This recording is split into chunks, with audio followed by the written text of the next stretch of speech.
Ada ini ya. Coba lihat. Itu lepas coba. Ya itu ini lepas.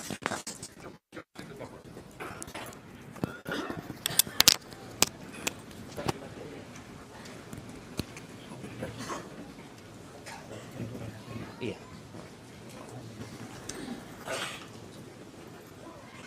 Coba.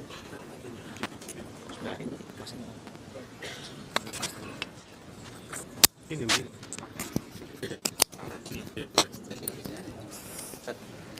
Ya, coba Ustaz. Ini perlu juga. Ustaz, apa maksudnya? Tahan sebentar. Baik, Pak.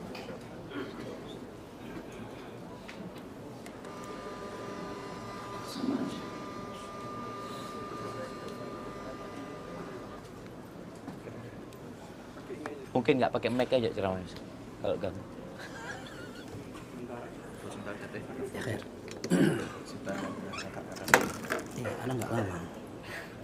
Oh iya, terakhir.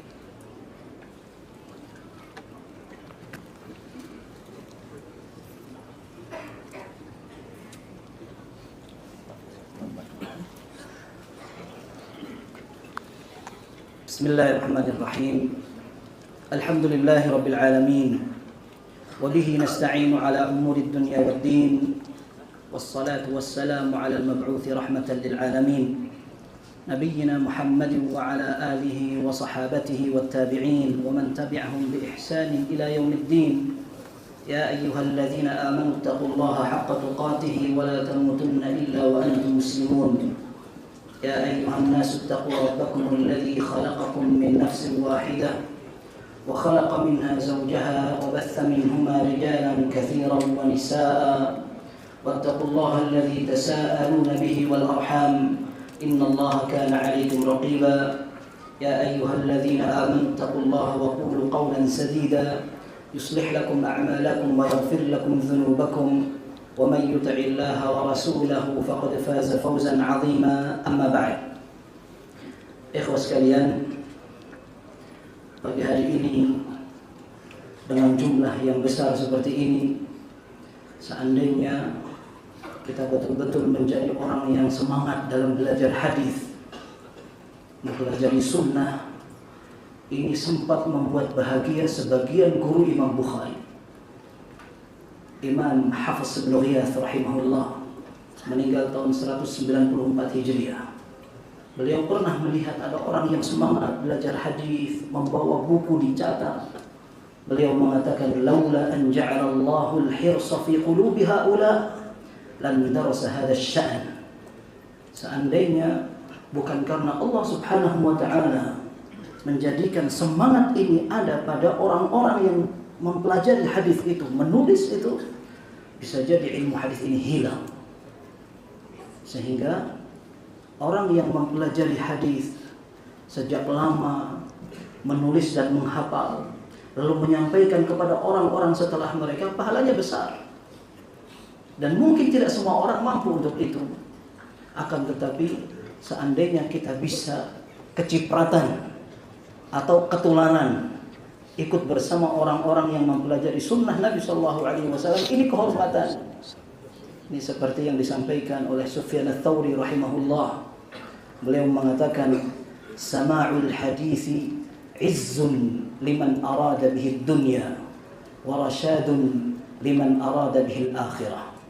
Mendengarkan hadis merupakan sebuah kebanggaan, sebuah kemuliaan untuk orang yang pengen dunia. Pengen dunia saja. Tapi kalau yang didengarkan hadis, ini bukan zaman sekarang yang didengarkan macam-macam ya. Yang katanya syair, yang katanya puisi, yang katanya cakep-cakep itu ya. Itu kalau sekarang anak muda yang didengarkan hadis, kita bayangkan bagaimana mulianya kaum muslimin ahlus sunnah. Kita bahagia bukan hanya sekedar berbangga. Kaum muslimin sudah terbiasa mendengarkan hadis Nabi SAW. Kata Sufyan ats-Tsauri rahimahullah, ini merupakan kehormatan. Orang yang pengen dunia saja mendengar hadis, bangga dia. Dan dia adalah bimbingan Allah untuk orang yang pengen akhirat. Dan sebaliknya, ada sebagian orang sampai tua la membahas hadis, tidak pernah belajar Al-Quran, bahkan ngerti fikih saja tidak. Sehingga disampaikan oleh Sufyan Ats-Tsauri rahimahullah. Kita bayangkan Sufyan Ats-Tsauri ini belum lama beliau, seorang ahli hadis yang meninggal tahun 161 Hijriah. Artinya masih di abad kedua, ketika para tabi'in masih banyak juga. Ya. Beliau pernah mengatakan, bukan Sufyan Ats-Tsauri, tapi Al-Auza'i. Al-Auza'i ini salah seorang ulama Syam, meninggal tahun 157 Hijriah. Sama, masih di abad kedua. Nah, beliau mengatakan, "Idza ra'aita rajulan la yaqra'ul Qur'an wa la yaktubul haditha fasfa' lahu fa innahu min syuyukhil qamar." Kalau kamu melihat ada orang tidak membaca Al-Quran, tidak ngerti, tidak mempelajari, dan tidak pula menulis hadis, fasfa' lahu. Artinya itu tempeling saja. Ya. Itu bahasa sopannya. Ya. Jadi bukan KDRT namanya. Ya. Kalau ada orang kayak begitu, sudah berumur tapi tidak ngerti Al-Quran, tidak ngerti hadis, fasfa' lahu fa innahu min syuyukhil qamar, karena dia adalah masyayikh rembulan. Qultu wa ma syuyukhul qamar? Syekh rembulan itu siapa? Dikatakan syuyukhun dahriyun yatajamma'una fi layalil qamar. Mereka itu orang-orang yang biasa menghabiskan waktu ketika malam bulan purnama, dikala itu kumpul-kumpul mereka, nikmati betul untuk dimanfaatkan, ngobrol, yatatabba'una akhbaran nas. Apa yang terjadi pada fulan, bagaimana dia sekarang, sudah punya apa, diobrolkan semuanya. La yuhsinu ahaduhum an yatawadda'a lis-shalah. Sebagian dari mereka wudu saja enggak ngerti caranya. Di zaman sekarang kita bersyukur kepada Allah, sudah ngerti tata cara sholat, alhamdulillah. Belum tata cara bagaimana bersuci, apalagi di tengah jalan. Bukan di tengah jalan ya, nggak boleh bersuci tengah jalan, bahaya ya. Tetapi maksudnya ketika kita bertaharah, ya, orang barangkali tidak ngerti bagaimana berwudu menggunakan alas kaki, bagaimana bertayamum, kemudian sholat jama', bahkan menjaga najis juga jarang. Itu gimana ceritanya orang kalau lagi di bandara, kita lama antrian gitu, pengen cari tempat yang enak kira-kira tidak menyebarkan najis ya kalau buang hajat gitu. Ada orang lihat, seret, baru masuk keluar lagi cepat sekali. Ini gayanya apa yang dipraktikkan itu? Itu nanti wudunya bagaimana, sholatnya bagaimana. Maka wajar kalau seandainya yang sholat sedikit, kalaupun sholat, kadang-kadang tidak kenal itu syariat untuk mengqashar sholat, menjama' atau sunnah-sunnah lainnya. Kalau ada orang yang menjama' atau mengqashar, bahkan sebagian orang anggap aneh, kemudian tidak mau lagi sholat. Sampean aliran apa gitu. Ala kulli hal ikhwah sekalian, saya hanya muqaddimah. Kalau saya boleh minta izin pada panitia, waktu saya kasihkan ke Ustaz Syafiq semua.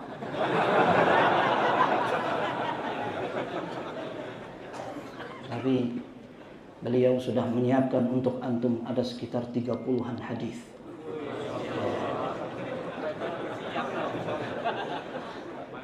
Jadi daurahnya sampai besok. Baik, ikhwas sekalian. Sebagai muqaddimah, ini kita membahas tentang buah kemarahan. Saya pembukaan dan pemancingnya. Nanti beliau dapat buah kemarahannya. Nah, jadi ketika saya dapat judul ini, saya tidak ditawari panitia. Ya, saya bilang sama Ustaz Syafiq, ini kenapa judulnya begini? Antum mau ngomong apa? Saya nanti jangan-jangan hanya sebagai pembawa acara. Ada memang iya, saya pembawa acaranya sekarang.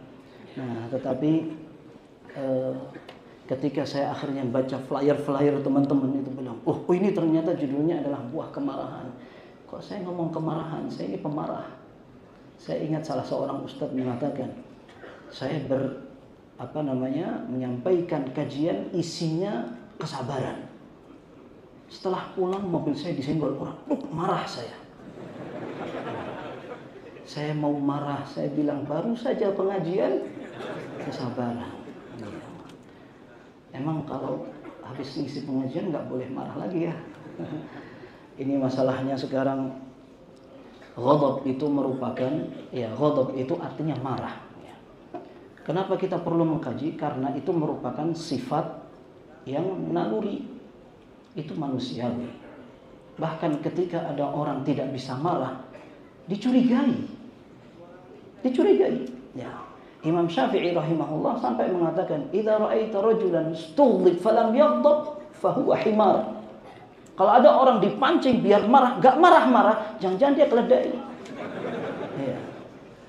Artinya memang orang ketika dia normal, pada saatnya dia marah. Tetapi marah itu kalau tidak diatur sesuai SOP, maka akan merugikan kaum muslimin dan juga merugikan dia sendiri. Dan marah ini secara bahasa Arab bahkan dikenal dengan kata-kata ghadib ya.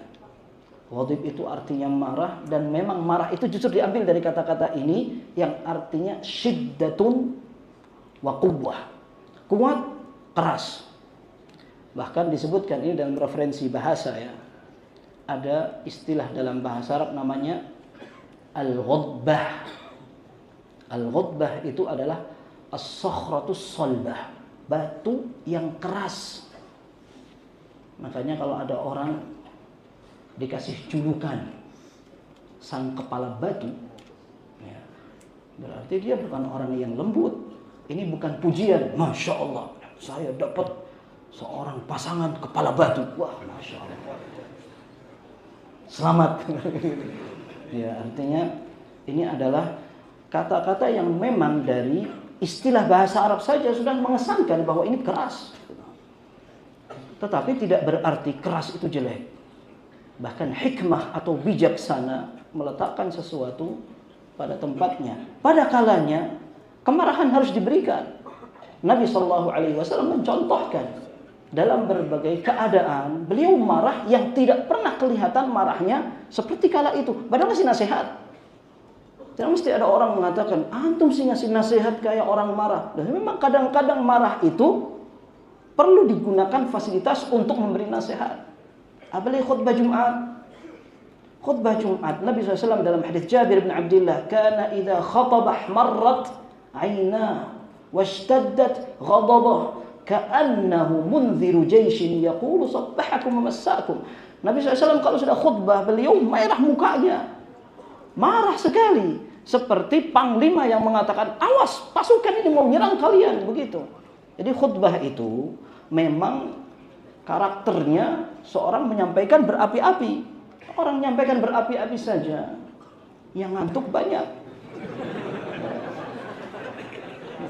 Apalagi yang, tapi alhamdulillah ngantuk itu nikmat Allah Subhanahu wa taala. Ya, saya dulu ketika belajar akidah wasithiyah, Syekh kami dari Saudi, Syekh Yasir Al-Hakami mengatakan, la ta'khuduhu sinatu wala naum. Allah tidak memiliki sifat ngantuk dan tidur. Dan antum harus tahu bahwa mengantuk adalah nikmat dari Allah. Nikmat dari Allah bagaimana ya? Orang kalau ngantuk di pengajian berat sekali. Ya, tetapi rupanya kalau tidak ada ngantuk barangkali banyak main bergelimpangan. Ya langsung tidur kan? Langsung tidur begitu. Ya, tapi ala kulli hal Nabi sallallahu alaihi wasallam ternyata marahnya bukan untuk alasan pribadi, akan tetapi pada saat syariat diterjang, dilanggar, maka beliau marah. Ini termasuk marah yang terpuji. Dan ini kata Al-Ghazali rahimahullah, beliau dalam kitab Ihya, dan ini kitab antum paham. Kitab beliau ini merupakan kitab Ar-Raqaiq, Tazkiyatun Nufus. Sehingga para ulama juga menggunakan kitab itu untuk menjadi nasihat. Kalau hadis-hadis memang banyak yang lemah bahkan palsu, akan tetapi nasihat-nasihat beliau betul-betul mengena. Nah, disebutkan secara syar'i atau secara istilah, marah itu adalah proses mendidihnya darah untuk tujuan balas dendam. Ya, ini disebutkan dalam referensi termasuk Al-Jurjani rahimahullah dalam kitab At-Ta'rifat, definisi. Beliau menyebutkan tentang ghadab atau kemarahan. Apa itu? Ya, beliau sebutkan memang ini orang bilang darting ya. Ya, darah yang ting-ting. Ya, jadi memang menyala ya istilahnya. Dikatakan taghayyurun yahsulu 'inda thawarani damil qalb li ajli iradatil intiqam. Ya, jadi ada perubahan baik di mimik, sikap, ucapan karena asalnya dari jantung. Darahnya itu lagi mendidihnya begini, kemudian tujuannya untuk balas dendam. Bahkan disebutkan li iradati tashaffi lima fis sadr. Tujuannya biar dada ini terobati. Orang kalau jengkel terus ditahan katanya malah bikin jantungan. Luapkan saja kata orang, nggak mesti benar. Ya. Dan kita hadisnya nanti akan disebutkan oleh beliau, laisa syadidu bisur'ah, innama syadidu alladhi yamliku nafsahu 'inda al-ghadab. Dalam hadis sahihain. Ya, jadi orang yang keras, orang yang kuat itu bukan orang yang gampang marah, tapi yang bisa menahan amarahnya. Ketika dia mampu untuk meluapkan, tapi dia bisa tahan. Baik, ini marah secara uruf, kebiasaan orang memang seperti itu. Dan orang punya. Tetapi kita tahu bahwa kemarahan itu ada yang terpuji. Nabi SAW pernah disebutkan dalam beberapa riwayat, beliau ketika dalam Sahih Bukhari dan Muslim pernah dikeluhin salah seorang sahabat, inni la ata'akhkharu 'anis salat min ajli fulanin mimma yutilu bina fiha. Aku sengaja memang tidak hadir sholat itu karena imamnya kepanjangan. Imam kepanjangan akhirnya tidak mau sholat. Kira-kira kalau ada orang datang lapor begitu, ini imam kepanjangan, saya nggak mau sholat di situ. Kira-kira kalau yang dikerjain sama netizen siapa itu? Yang komentar di bawahnya, oh dasar nggak pernah sholat kepanjangan ribut. Dilaporin itu imamnya, dilaporin gurunya, apa segala macam ya. Nabi SAW mengatakan nasihat untuk maslahat bersama. Beliau mengatakan, bahkan Abu ibn Amr ini, Abu Mas'ud, beliau mengatakan, "Fama ra'aitu Rasulullah sallallahu alaihi wasallam ghadiba fi mau'izatin qattu ashadda mimma ghadiba yawma'idz." Aku tidak pernah melihat Nabi Shallallahu Alaihi Wasallam marah dengan kemarahan yang sangat seperti hari itu.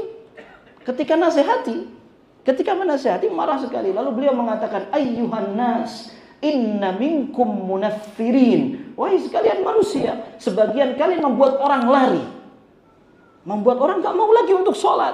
Sudah semangat datang karena sholatnya kepanjangan, gak jadi gara-gara imam kepanjangan. Masya Allah. Cocok banget sama selera kita. Jadi zaman sekarang itu kalau ada imam kepanjangan diganti, ya, nggak dipakai lagi. Ya, dan sekarang banyak dijadikan buah mulut itu imam kepanjangan mau memurojaah, ayo ikut ini gitu. Ya, subhanallah, ada orang yang memang dibuat susah untuk menikmati sholat. Ya, kita bersyukur kalau seandainya mendapatkan masjid yang imamnya tartil, bacanya bukan langganan trikul ya. Apa namanya? Qul huwallahu ahad, qul a'udzu falaq, qul a'udzu birabbin nas, itu aja. Jadi yang dibaca itu bisa variatif, dan itu yang dinasihatkan oleh Syekh Saleh Fauzan, kemudian para ulama. Mereka mengatakan ini tugasnya para imam, agar kaum muslim itu ngerti Quran itu 30 juz, bukan juz 30 aja. Jadi yang dibaca diganti-ganti. Maka dalam riwayat salah seorang sahabat dikatakan, ma min mufassalin suratun saghiratun wala kabiratun illa waqad sami'tu Rasulullah sallallahu alaihi wasallam ya'ummun nas biha fi salatil maktubah. Tidak ada surat yang panjang atau pendek, melainkan semuanya pernah dibaca oleh Nabi sallallahu alaihi wasallam ketika beliau mengimami salat fardu. Kalau salat sunnah yang panjang seperti salat malam lebih panjang lagi. Tapi salat fardu saja imam perlu membiasakan, meskipun tidak panjang sekali, apalagi kalau misalkan masjidnya memang masjid orang-orang yang musafirin, orang yang sibuk punya pekerjaan, ada orang sakit, anak kecil dan seterusnya. Nah, ini mungkin bisa dipertimbangkan. Ya, akan tetapi yang jelas ketika membicarakan tentang panjang pendeknya sholat, ini perlu dikumpulkan dari melihat segala situasi dan seterusnya. Tapi yang jelas Nabi Shallallahu Alaihi Wasallam pernah marah ketika ada orang menjadi imam kepanjangan. Kalau pengajian kepanjangan gimana? Ana insya Allah sepakat sama kebanyakan orang. Yang paling indah dari materi pengajian itu kalau subhanakallahumma wa bihamdik. Itu orang langsung fresh sekali. Sebentar lagi kita baca itu, lalu mulai lagi Ustaz Syafiq. Ya. Baik. Jadi Nabi Shallallahu Alaihi Wasallam beliau pernah marah seperti itu, dan juga pernah marah ketika sebagian orang ingin niat baik, tapi niat baiknya tidak didukung dengan arahan Nabi Shallallahu Alaihi Wasallam. Dalam Sahih Bukhari dan Muslim, hadisnya masyhur ketika ada 3 orang sahabat datang kepada istri Nabi Shallallahu Alaihi Wasallam bertanya tentang amal beliau bagaimana. Ternyata dikatakan amal beliau seperti ini, seperti ini. Oh, ternyata biasa saja. Dikiranya kalau Rasulullah SAW itu sholatnya luar biasa begitu. Artinya menurut ekspektasi mereka kayaknya begitu. Nah, akan tapi mereka mengambil kesimpulan sendiri. Wah, huwa Nabi. Qad ghufira lahu ma taqaddam min dhanbihi wa ma ta'akhkhar. Dia Nabi, sudah diampuni dosa yang lalu dan akan datang. Amma ana fa asumu wa la uftir wa amma ana fa usalli wala ana wa amma ana fala atazawwajun nisa. Aku enggak mau nikah. Yang satu aku mau sholat terus, enggak mau tidur. Yang satu bilang aku mau puasa terus. Nabi SAW marah. Ma balu aqwamin qalu kadza wa kadza. Kenapa sebagian orang kayak begini? Ini marah beliau. Naik mimbar, kemudian beliau tegur depan orang. Kenapa ada orang mengambil kesimpulan begini? Ama inni la akhsyakum lillahi wa atqakum lah. Ketahui bahwa aku adalah orang yang paling bertakwa kepada Allah di antara kalian dan paling takut. Walakinni usalli wa anamu wa asum wa aftir wa atazawwajun nisa. Tapi aku juga makan, aku juga tidur, aku juga menikah. Faman raghiba an sunnati falaysa minni. Yang tidak suka dengan sunnahku, maka dia tidak termasuk golonganku. Marah beliau ketika ada orang ingin semangat ibadah tapi tidak dilandasi dengan arahan yang benar. Maka niat baik saja tidak cukup. Dan kalau seandainya seseorang semangat untuk melakukan amal apapun, akan tetapi ternyata salah dia, salah, maka mubadzirnya 2 kali lipat. Umur pendek, kondisi terbatas, akhirnya salah tidak diterima. Apa untungnya? Maka salah seorang ulama mengatakan, mazada sahibu bid'atin ijtihadan illa zdada 'anillahi bu'dan. Tidaklah seorang yang melakukan amal perkara baru dalam syariat ini tambah semangat, kecuali tambah jauh juga dari Allah. Tujuannya ini mendekatkan diri kepada Allah, akan tapi caranya salah, tambah jauh dia. Yang penting hatinya, enggak cukup hatinya. Yang penting hatinya dan amalnya benar, harus begitu. Maka bagaimana caranya agar seorang bisa marah yang sesuai sunnah? Masya Allah. Ya. Nanti ada pembahasannya itu, asbabun wa hulul, ya. Sebab-sebabnya bagaimana dan bagaimana cara melunakkan, menjinakkan kemarahan. Kemudian Nabi SAW juga beliau manusia biasa. Ya. Artinya bukan berarti beliau tidak bisa marah yang kaitannya dengan manusia biasa. Beliau juga marah ketika beliau kadang-kadang tidak dituruti. Tapi masalahnya akan semakin parah ketika yang beliau perintahkan adalah syariat dan wahyu. Termasuk diantaranya, tadi kita sudah sebutkan, dalam Sahih Bukhari dan Muslim, beliau pernah melaksanakan ibadah haji. Apa haji beliau? Haji beliau itu haji tamattu, atau haji qiran, atau haji furoda. Haji ifrad maksudnya. Ya, haji ifrad. Nah, yang benar haji qiran. Ya. Nah, Nabi SAW perintahkan para sahabatnya untuk menjadikan haji mereka dari awal menjadi umrah, kemudian tahallul, kemudian bertalbiyah lagi untuk haji. Tapi para sahabat ketika mereka diperintahkan untuk sifat yang berbeda dari Nabi SAW, mereka tidak siap. Istilahnya, kenapa kita mesti berbeda dari Nabi SAW? Gitu. Tapi Nabi SAW sempat marah ketika beliau perintah, para sahabat tidak mau. Tidak maunya para sahabat bukan membangkang, tapi kenapa kita berbeda? Gitu. Sampai sebagian mereka mengatakan, yadhhabu ahaduna ila mina wa ra'su ahadina yaqtur wa dhakaru ahadina yaqtur. Bagaimana kita ketika hari Mina berangkat menuju dari Mekah ke pemukiman dan perkemahan Mina, sementara kita dalam keadaan habis mandi janabah gitu, karena kita memang tahallul. Nah, mereka itu seperti ini, kita haji gitu. Kenapa kok kita boleh tahallul? Kok kita beda dari Nabi SAW? Tapi Rasulullah SAW pernah marah karena perintah itu tidak diindahkan. Diceritakan oleh Aisyah radhiyallahu anha dalam Sahih Bukhari dan Muslim.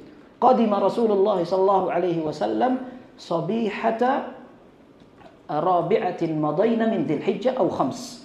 Nabi sallallahu alaihi wasallam ketika haji wada sampai di Mekah pada tanggal 4 atau 5 bulan Dzulhijjah. Fadakhala alayya Rasulullah sallallahu alaihi wasallam mughdaba. Ternyata beliau nemuin ana di kemah dalam keadaan marah. Faqultu ya Rasulullah, man aghdabaka adkhalahu Allahu an-nar. Ya Rasul, siapa yang membuat engkau marah? Mudah-mudahan dia masuk neraka. Orang bikin marah Nabi SAW. Maka beliau mengatakan, ama sya'arti anni amartun nas faka'annahum yataraddadun. Kamu nyadar gak? Aku ini nyuruh orang-orang untuk melakukan sesuatu, tapi ternyata mereka ragu untuk mengerjakan. Apa itu? Law istaqbaltu min amri mastadbart lam asuqil hadi wala uhilla kama ahallu. Kalau aku bisa ngulang dari awal, aku balik lagi ke Madinah, aku nggak akan lakukan yang sekarang. Aku tidak akan membawa sembelihan. Aku akan tamattu. Aku akan tahallul seperti mereka bertahallul. Tapi aku sudah terlanjur membawa sembelihan. Karena aku terlanjur membawa sembelihan, maka aku tidak tahallul. Sampai nanti sembelihanku ini sampai ke hari Mina begitu. Tapi maksudnya di proses itu Nabi SAW pernah marah.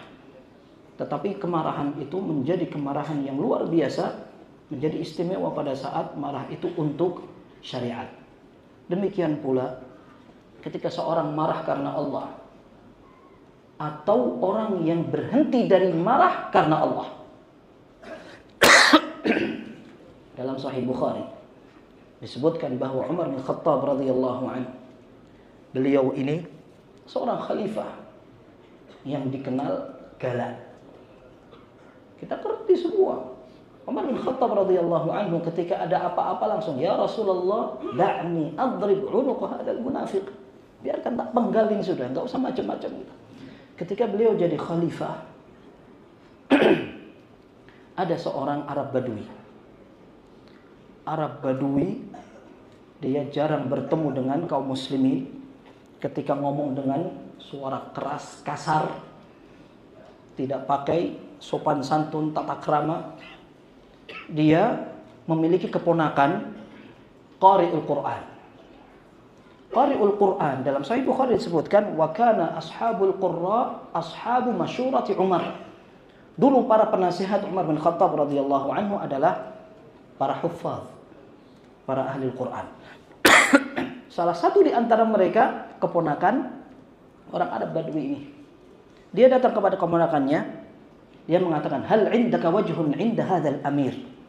Kamu punya posisi enggak di khalifah ini? La'alli ukallimuhu. Aku pengen ngomong langsung empat mata. Ya sudah, aku usahakan. Dan disebutkan oleh Hafidz Ibnu Hajar, Umar bin Khattab radhiyallahu anhu tidak punya pengawal. Pengawalan itu mulai dicanangkan setelah terjadi berbagai fitnah pembunuhan. Dan yang pertama menggunakan adalah Muawiyah Di zaman dinasti atau khilafahnya Umar saja, Muawiyah di Syam sudah punya pengawal banyak untuk menjaga kewibawaan pemimpin kaum muslimin di depan orang-orang non-muslim yang mereka juga pakai pengawal. Sehingga Umar bin Khattab ketika datang ke Syam disiapkan pengawalan besar. Kata Umar bin Khattab, ini apa-apaan? Kata Muawiyah radhiyallahu anhu, Amirul Mukminin, kalau antum minta dibubarkan, tak bubarkan sekarang. Tapi anak ingin sebutkan, kita berhadapan dengan orang-orang Syam, mereka betul-betul mengagungkan seorang tokoh dengan pengawalan. Aku tidak ingin antum ini kalah wibawa dan seterusnya. Yang jelas Umar bin Khattab tidak dikawal. Ketika sang Arab Badui pengen ngomong saja sudah. Akan tapi pengen ngomong empat mata biar gampang. Begitu ada kesempatan, si Arab Badui langsung ngomong kepada Umar bin Khattab, "Ya Umar." Dan kata Al-Hafidz Ibnu Hajar, para sahabat tidak ada yang berani ngomong ya Umar begitu. Mereka panggil ya Amirul Mukminin. Belum lagi Umar bin Khattab seorang sosok yang wibawa sekali. Ibnu Abbas radhiyallahu anhuma mau bertanya tentang tafsir, in tatuba ila Allah faqad sagat qulubukuma manil mar'atan. Siapa dua perempuan ini? Mau tanya itu sampai nunggu setahun 2 tahun gitu. Ngomong pada Umar. Tapi ini orang langsung ngomong pakai sebut nama lagi. Akhirnya dia mengatakan, kamu tidak pernah kasih kami pemberian yang adil. Engkau juga tidak pernah adil dalam memutuskan perkara. Umar bin Khattab marah, hatta hamma bihi, ngamuk sudah mau dipukul. Ini keponakannya kan lihat, tapi keponakannya buta, dan keponakannya ini merasa bahwa situasi tidak kondusif. Maka beliau mengatakan, ya Amirul Mukminin, Inna Allah Azza wa Jalla yaqul, Allah berfirman, khudhil afwa wa'mur bil urfi wa a'rid 'anil jahilin. Engkau maafkan dan perlakukan orang dengan sebagaimana kebiasaannya, dan orang bahlul jangan digubris. Wa hadza minal bahlul gitu. Wa hadza minal jahilin. Ini orang enggak perlu digubris begitu. Kemudian disebutkan dalam riwayat itu falam yazal bihi hatta hada, sampai tenang sampai tidak hilang. Disebutkan oleh sang perawi, wa kana waqqafan di kitabillah. Umar bin Khattab adalah orang yang betul-betul nurut dengan firman Allah. Diingatkan, Allah berfirman seperti itu, langsung nurut dia. Antum bayangkan, orang marah diingatkan seperti itu, langsung nurut dia. Nanti akan antum dengar bagaimana seorang sahabat ketika diingatkan untuk zikir saja enggak mau karena lagi marah begitu. Bahkan sebagian fuqaha mengatakan, orang kalau sudah marah, ini kan Al-Ghazali menyebutkan, kondisi marah seseorang itu ada 3. Orang marah itu ada 3. Yang pertama, tafrid. Tafrid itu marahnya kayak sudah enggak ada gitu. Disebut oleh Al-Ghazali rahimahullah, seperti dia sudah enggak memiliki jiwa marah sama sekali. Tadi itu yang disebutkan oleh Al-Imam Syafi'i. Idza ra'aita rajulan ustughdhiba falam yaghdab fa huwa himar. Dimarahkan kayak apa enggak bisa marah. Oh, jangan-jangan dia keledai gitu. Itu maksudnya ketika dia melihat berbagai situasi yang membuat dia harusnya marah, istrinya digoda orang, diam aja, enggak apa-apa. Bahlul kayak gini. Ya, lihat kondisi keluarga perempuannya terganggu kehormatannya, dia enggak marah sama sekali. Ini berarti ada masalah ini. Coba diruqyah, saya udah keluar apanya gitu. Ya, ini orang yang tafrid, enggak punya sama sekali potensi marah tapi tidak terpuji. Yang kedua, orang yang berlebihan, ifrat. Ifrat itu yang sudah melewati batas akal dan syariat. Dan terkadang potensi ini dipengaruhi oleh yang pertama karakter, yang kedua ini disebutkan oleh Al-Ghazali. Yang pertama karena karakter. Karakter itu artinya pembawaan dia seperti itu. Bahkan engkau mungkin melihat fisiknya saja kayak orang marah, padahal dia lagi diam. Ya. Gimana kira-kira? Ada orang tidur aja kayak orang marah, itu gimana? Ya. Itu kalau sudah disentil sedikit, mencolot dia sudah. Gitu. Kemudian yang kedua karena pengaruh orang-orang di sekitar yang memang gampang marah, bahkan bangga ketika bisa marah. Anak kayak gitu diem aja, enggak. Nah, kayak gitu kan banyak orang kayak begitu. Apalagi anak muda ketika mereka dikasih surat kaleng tantangan ini, gitu diem aja. Subhanallah, ini kayak merasa mereka perlu uji adrenalin dan segala macam lah begitu. Tapi yang jelas ini yang berlebih-lebihan. Dan orang kalau sudah berlebihan seperti ini, bahkan terkadang dia kehilangan akalnya. Sebagian fuqaha mengatakan kalau ada orang menceraikan istrinya dalam keadaan marah yang parah sekali, cerainya tidak jatuh, talaknya tidak sah, karena dia kehilangan akalnya sekarang. Saya sudah ceraikan istri saya. Kenapa? Saya marah.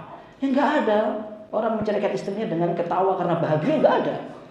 Tetapi kemarahan bagaimana yang membuat sebuah cerai tidak sah seperti itu. Orang yang sampai ighlaq istilahnya.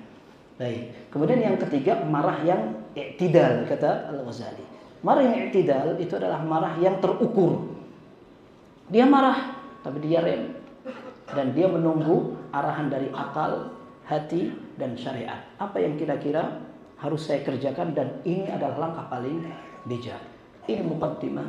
Semoga bermanfaat dan bisa menyiapkan semangat antum dalam mendengarkan hadis-hadis yang akan disampaikan oleh ustadzuna.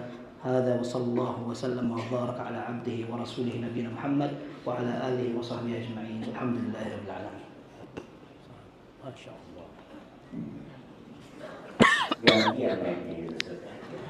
Baiknya kan tinggal satu.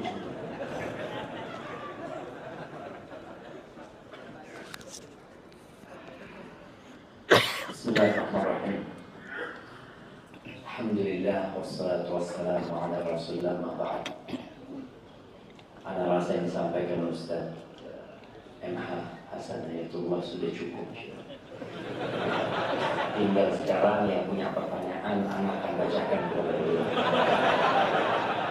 Beliau ngomong nanti hadisnya mau disampaikan. Udah sampaikan semua beliau hadisnya ini. Apa lagi yang mau disampaikan memang? Barakallahu fiik. Anda berbahagia sekali pada kesempatan kali ini bisa hadir di masjid yang Masya Allah. Anda dengan masjid ini termasuk masjid yang makmur dengan kajian-kajiannya. Apalagi didampingi oleh Dr. MH Hasan Ayatullah. Beliau ini doktor hadis. Makanya kalau menyebutkan hadis jelas sekali. Kalau menyebutkan fulan meninggal tahun sekian, anak tadi mikir, Allahu Akbar, kapan ngafalnya beliau? Sampai tahun-tahunnya dihafalin. Jemaah rahimakumullah, sebelum anak membacakan pertanyaan buat beliau, anak akan tanya dulu sama antum. Tadi beliau menyebutkan bahwasanya ada 3 macam manusia dalam kemarahan. Saya mengikuti mereka saja. Masya Allah. Anda diangkat tangan duluan. Nah, Yang pertama tafwid, ifrad sama i'tidal. apa nggak paham kita yang pertama tafwid, ifrad, i'tidal. Kasih mic dia, supaya jelasin dia. Nah, Assalamualaikum Ustaz Syafiq dan Ustaz Irhan. Waalaikumsalam warahmatullahi wabarakatuh. Ustaz, yang pertama itu yang nggak ada marahnya gitu Ustaz. Jadi meskipun kehormatannya diganggu tapi dia kayak cuek dan bodo amat Ustaz. Dia manusia. Kayaknya sih kayak keledai Ustaz tadi. Masya Allah. Masya Allah.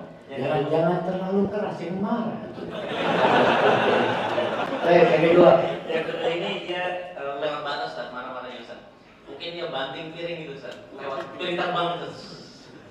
Mungkin lagi main dia sama istrinya, isinya nangkep sana. Boleh jadi. Oke. Marah yang kelewatan batas. Kayak apa kelewatan batas? Yang melempar-lempar piring. Terakhir marahnya yang terukur Ustaz. Mungkin kalau marah seperti anak terlewat sholat, nggak mau sholat atau subuhnya nggak mau bangun gitu Ustaz. Diukur pakai apa? Diukur pakai. Oke, sudah cukup bantu. Makasih dan kumpulan fatwa, Masya Allah. Barakallahu fikum. Baik, pertanyaan kedua, gimana cara mengukur marah tadi? Oh, ada yang angkat tangan dulu sudah. Nah, kasih mic ya panitia. Ada yang duduk lah. Dari tadi udah duduk mau duduk lagi. Nah, kepada Bapak. Angkat tangan dulu. Iya. Biar ketahuan. Nah, tafadhol. Gimana ngukurnya? Dengan akal, dengan hati dan syariat. Santu, masya Allah. Kasih hadiah, Ustaz. Oh, masya Allah. Masya Allah. Kasih hadiahnya. Ana izin minum dulu ya.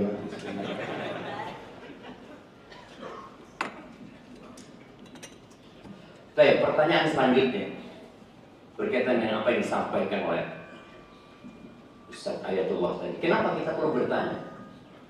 Jadi perlu dievaluasi. Antum paham nggak? Jangan-jangan ketawa-ketawa ingatnya nanti keledai. Seperti keledai aja. Baik. Sebutkan 3 contoh marah Nabi Sallallahu Alaihi Wasallam. Nah, antum angkat aja kok gini tangannya, angkat tangan gini gitu loh, bukan gini. Coba yang benar angkat tangannya. Kurang tinggi. Ya betul, kasih dulu mic-nya. Mana mic-nya?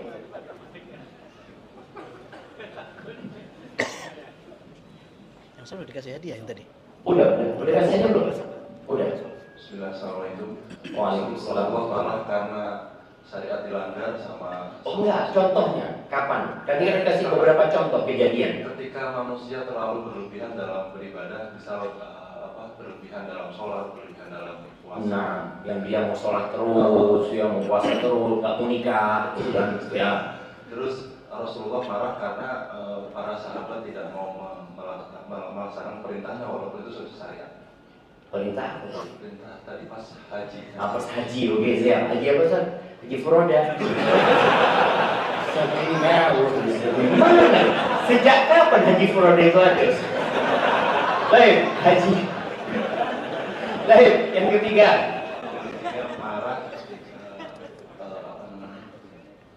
Ada satu yang marah banget kata Nabi SAW waktu itu. Oh, dia, pertanyaannya ini. Marah banget, urusan sama ibadah. ketika Urusan sama sholat. terlalu panjang masa. Oke, masya Allah. Kasih ada Ustaz. Masya Allah. Fadal. Masya Allah. Baik, anda rasa 3 cukup jamaah, nanti sisanya kita bagi lagi insya Allah. Ahibati billah. Hadis-hadis Nabi alaihi salatu wassalam yang sebagiannya sudah disampaikan oleh beliau berkaitan dengan marah ini. Ada sebuah hadis yang terkenal sekali, bahkan anak-anak TK diajarin hadis ini. Nah, angkat tangan, pakai baju hitam semangat banget. Nah, apa hadisnya? La taghdab wa lakal jannah. Masya Allah. Betul Ustaz ya? Anak TK hafal. Kasih kepada. Iya. Hadis yang diriwayatkan oleh Bukhari mengatakan la taghdab kepada orang yang minta wasiat kepada Nabi alaihi salatu wassalam. Dia semangat. Orang ketika meminta wasiat, meminta nasihat, kita tahu ada 6 hak saudara kita. Salah satunya, idza stansahaka fansahhu. Dia minta nasihat, kasih nasihat. Ini orang minta nasihat kepada Nabi SAW. Ausini ya Rasulullah. Kasih aku wasiat. Nabi tunggu bunyi ya. Mic-nya yang itu nyala nggak? Yang punya antum. Ini tidak mati kayaknya. Mati. Nabi SAW mengatakan la taghdab. Engkau jangan marah. Loh gimana jangan marah? Tadi Ustaz Ayatullah menyebutkan bahwasanya amarah itu adalah sesuatu yang wajar sebenarnya. Semua orang punya perasaan untuk marah gitu. Jadi nggak boleh marah itu nggak boleh apa sebenarnya? La taghdab. Apa benar-benar nggak boleh marah dia diam aja? Atau apa maksud dari jangan marah? Siapa yang mau jawab? Pertanyaan lagi nih siapa? Nah, jauh banget yang jauh-jauh. Sulit mic-nya urusannya. Yang dekat-dekat sini. Oke, ini ada yang dekat sini. Nah, belakang. Kasih mic-nya. Kasih mereka udah. Gimana dilarang marah sedangkan itu adalah tabiat manusia. Dia punya di dirinya. Bahkan kalau nggak marah dikatakan meledai gitu. Assalamualaikum warahmatullahi wabarakatuh. Insya Allah marahnya tetap terukur, Ustaz, tidak berlebihan. Sesuai dengan syariat. Berarti latak itu marah. Marah tapi tetap terukur. Makanya jangan marah. Gimana? Jangan sampai melempar piring atau seperti itu. Oke. Barakallahu fikum. Apa kalau Ustaz kasih hadiah gitu ya? Nah, fadhal kasihkan hadiah kepada beliau. Iya, ahibbillah. Anak kok nyuruh Ustaz kasih hadiah. Panitia di mana panitianya? Kita perlu marah sama panitianya. Masa Ustaznya suruh bagi-bagi hadiah nama? Tapi sahabat minta nasihat, la taghdab. Artinya ketika engkau marah jangan melampiaskan amarahmu, tahan amarahmu. Kecuali tadi ada kondisi-kondisi yang terukur bahwasanya pada saat ini harus marah. Dan marahnya terpuji. Tapi kita tidak akan membahas tentang marah yang terpuji, kita akan membahas tentang marah yang tercela. Ini sahabat minta wasiat lagi. Yang gitu, tambahkan wasiatnya. La taqab. La taqab. Maka di riwayat Tabrani tadi disebutkan walakal jannah, engkau enggak akan marah, kau masuk surga. Para ulama menyebutkan orang yang dapat menahan emosinya ketika dia marah, sehingga dia tidak melakukan tindakan-tindakan yang tercela secara syariat dan tercela secara akal sehat, maka insya Allah masuk surga.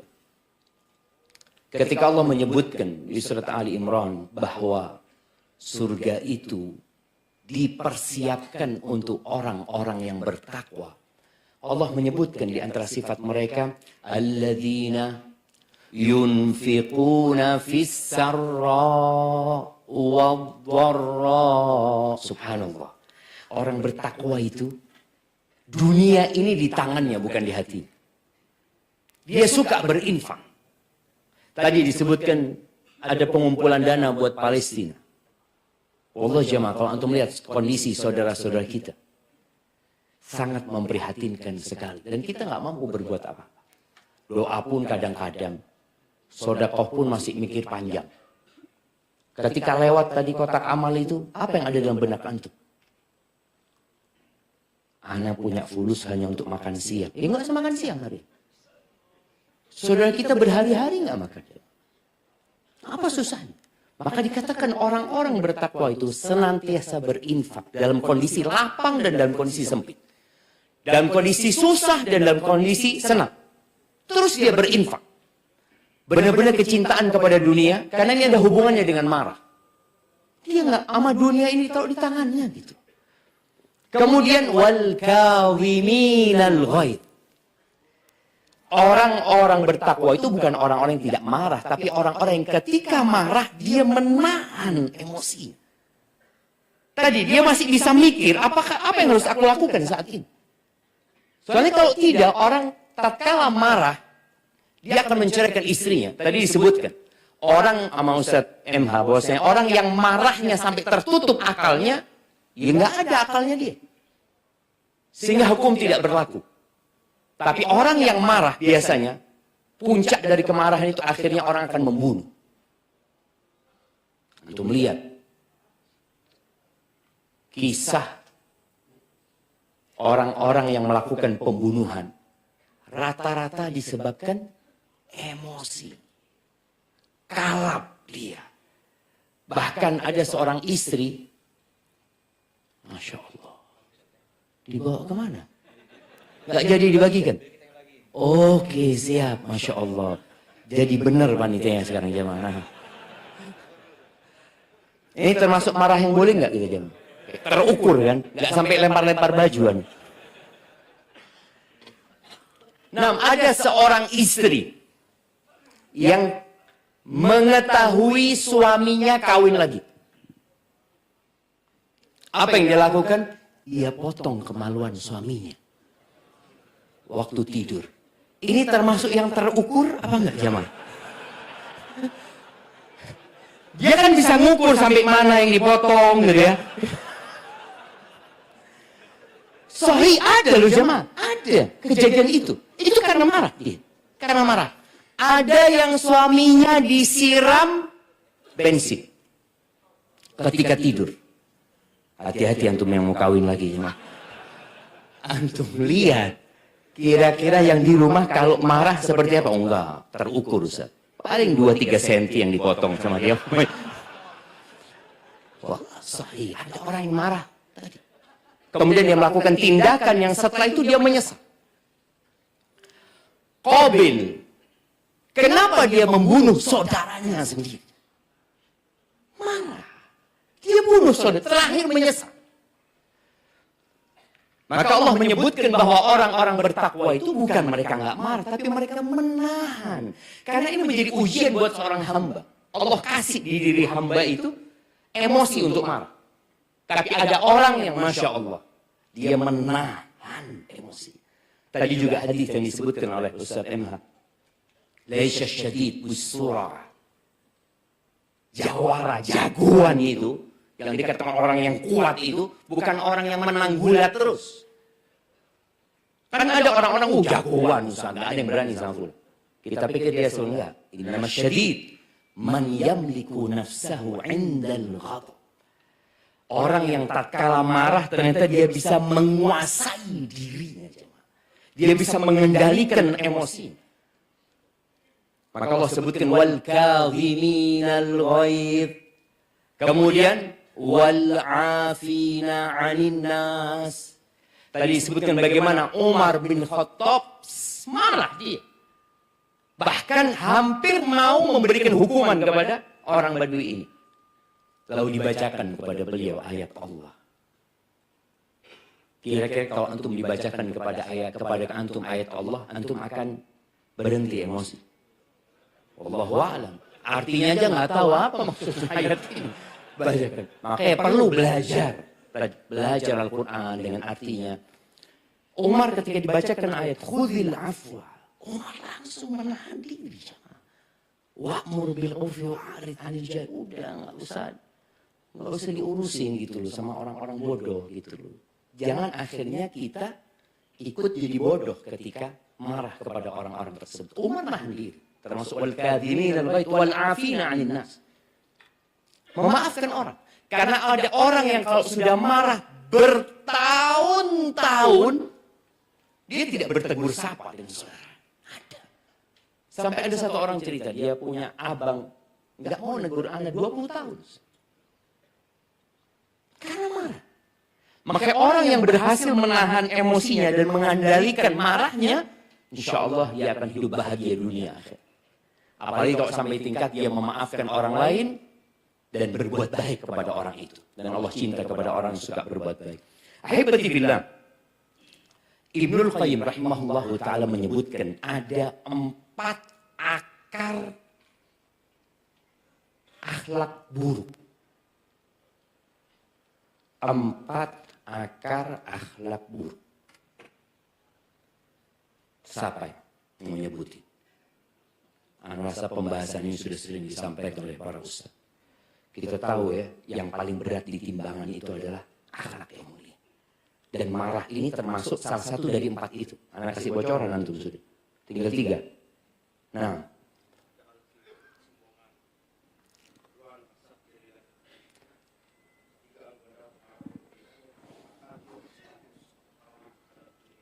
Nah, itu ucapan Ibnu Qayyim. Kayaknya bukan, nemu di mana antum? Di Google. Bukannya Ibnul Qayyim itu. Bukan. Yang Ibnul Qayyim. Nggak boleh nyontek jemaah. Untuk nyontek semua bisa tanya sama ChatGPT. Langsung keluar. Nah. Tidak penting kita bicara akhlak, ini penting. Karena kadang-kala kita, kita nggak marah. Tapi ternyata di diri kita ada akhlak-akhlak lain yang buruk gitu. Ada 4 akar akhlak buruk. Baik. Yang pertama kata beliau adalah al-jahl. Kebodohan. Itu sumber dari keburukan itu bodoh. Yang kedua, al-zulm. Kezaliman. Yaitu meletakkan sesuatu tidak pada tempatnya. Waktunya marah, dia nggak marah. Ini termasuk zalim. Waktunya seharusnya dia sabar, dia malah marah. Ada orang-orang subhanallah yang mengeluarkan uang untuk acara pesta pora yang berisi maksiat. Dia gelontorkan uang banyak. Mungkin ratusan juta. Urusan sedekah masjid 10 juta. Ini orang zalim gitu. Untuk akhiratmu yang seharusnya engkau banyakin keluar di sana, enggak. Jadi yang kedua apa? Kezaliman, meletakkan sesuatu tidak pada tempatnya. Yang ketiga, kata beliau adalah asyahwah. Syahwat. Neraka itu dikelilingi dengan syahwat. Yang karena syahwat ini kadang-kadang orang marah juga. Dan orang kalau sudah mengikuti syahwatnya, ya dia akan lupa dengan halal haram. Dan yang keempat beliau mengatakan al-ghadab. Marah. Beliau menyebutkan orang kalau sudah marah itu akan jadi sombong. Akan jadi dengki. Akan jadi iri. Antum kalau sudah marah sama fulan, antum nggak akan suka fulan itu hidupnya senang. Nanti melihat fulan ganti HP, antum tambah marah. Meriang tadi sakit perut ya sampai diperiksa sama dokter, ini nggak ada penyakitnya ini. Ternyata datang ke ustadz yang tahu penyakitnya. Oh fulan, gara-gara marah, kemudian dia jadi dengki sama saudaranya. Kemudian al-udwan, melakukan tindakan-tindakan yang tidak terukur. Tadi sampai dia membunuh ya, dan melakukan tindakan-tindakan bodoh. Istrinya dia ceraikan. Berapa banyak ya ketika orang ini marah sama istrinya, dia ceraikan, kemudian dia kepingin rujuk. Oke, masih ada rujuk sekali. Rujuk 2 kali. 3 kali, nggak bisa rujuk. Dia cari fatwa ke Ustaz MH. Ustaz, ana waktu itu marah Ustaz. Yang pertama itu sampai lupa. Nah, kata dia. Nggak sadar dengan apa yang ana omongkan. Maka kalau ada orang yang mengaku-ngaku seperti itu, jangan langsung dipercaya. Karena dia baru tanya setelah yang ketiga. Karena nggak bisa rujuk lagi. Dia mau cari ya seperti itu. Celah-celah. Tanyakan sama istrinya. Oh dia memang marah Ustaz. Tapi dia sadar. Dia ngomong aku ceraikan engkau besok aku urus. Betul bang? Betul. Setelah itu dia ngomong enggak aku tadi ya gimana marah lah. Aku masih ingin sama engkau. Berarti dia sadar dengan ucapan. Tadi orang kalau sudah marah akan melakukan tindakan-tindakan yang dia akan menyesal. Tadi yang memotong kemaluan suaminya. Yang membakar suaminya. Atau suami yang memukul atau ngeperuk kepala istrinya gara-gara kecemburuan dia. Jadi ada kondisi marah yang memang membuat orang itu akan menyesal seumur hidupnya. Ahibati fillah. Diceritakan bahwa iblis, siapa yang pernah ketemu iblis?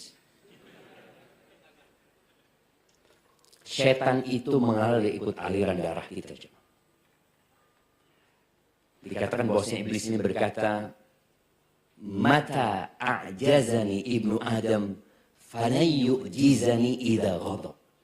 Kata dia, selama ini anak Adam itu bisa saja membuatku tidak berdaya. Tetapi jika dia marah, aku bisa menguasai dia. Li'annahu yanqadu li fima abtaghihi minhu. Dia akan tunduk dengan apa yang aku bisik-bisikkan kepada dia. Dan dia akan melakukan apa yang aku inginkan. Orang kalau sudah marah, dapat bisikan ini, ceraikan, pukul, bunuh, dia lakukan jam. Karena dia marah. Maka kenapa Nabi SAW mengatakan, la taghdab. Jangan marah. Kalau bicara apa yang menyebabkan orang marah, itu banyak sebabnya. Ada penyebab yang berkaitan dengan psikologi.